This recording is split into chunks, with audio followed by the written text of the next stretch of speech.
Hello കുട്ടീസ്, ഇന്നും പുട്ടേ ഉള്ളൂ എന്ന് ചോദിച്ചപ്പോൾ അമ്മ പുട്ടിൽ ഇങ്ങനൊരു വെറൈറ്റി ഉണ്ടാക്കി തരുന്ന ഒട്ടും വിചാരിച്ചില്ല. അപ്പോൾ നമ്മുടെ ഇന്നത്തെ റെസിപ്പി അമ്മയുടെ റെസിപ്പിയാണ് തുളസിപ്പുട്ട്. ഇതിനായി ഒരു പിടി തുളസിയാണ് ഇവിടെ എടുത്തിട്ടുള്ളത്. ഈ തുളസി നന്നായി അരച്ച് അതിലേക്ക് ഒരു കപ്പ് അരിപ്പൊടിയും കുറച്ച് വെള്ളവും തെളിച്ച് ഒന്നുകൂടി ഒന്ന് മിക്സ് ചെയ്തെടുക്കണം. ഇനി നമുക്കിത് മിക്സിയിൽ നിന്ന് വേറൊരു പാത്രത്തിലേക്ക് മാറ്റി വയ്ക്കണം. അപ്പോൾ ഞാനിവിടെ വേറൊരു പാത്രം എടുത്തിട്ട് അതിലേക്ക് എല്ലാതും ഇട്ട് കൊടുത്തിട്ടുണ്ട്.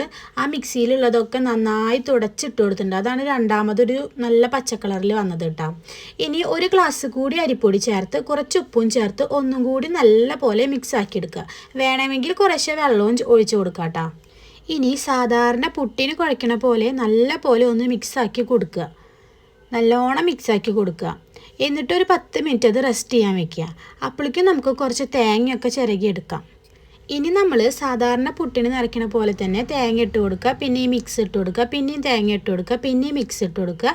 അങ്ങനെ ഏറ്റവും മുകളിലായി കുറച്ച് തേങ്ങയും കൂടി ഇട്ട് കൊടുക്കാം. ഇന്നത്തെ റെസിപ്പി അമ്മയുടേതായതുകൊണ്ട് തന്നെ അമ്മ തന്നെയാണ് നമുക്കിത് ഉണ്ടാക്കി തരുന്നത് കേട്ടോ. ഇനി നമുക്കിത് ആവി കയറ്റാൻ വെക്കുകയാണ് വേണ്ടത്.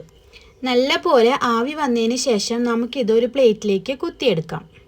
ഈ കർക്കിടക മാസത്തിൽ ട്രൈ ചെയ്ത് നോക്കാൻ പറ്റുന്ന ഒരു ഔഷധ പുട്ടാണിത്. എല്ലാവരും ട്രൈ ചെയ്ത് നോക്കണേ. വീഡിയോ ഇഷ്ടപ്പെട്ടാൽ ലൈക്കും ചെയ്യണേ.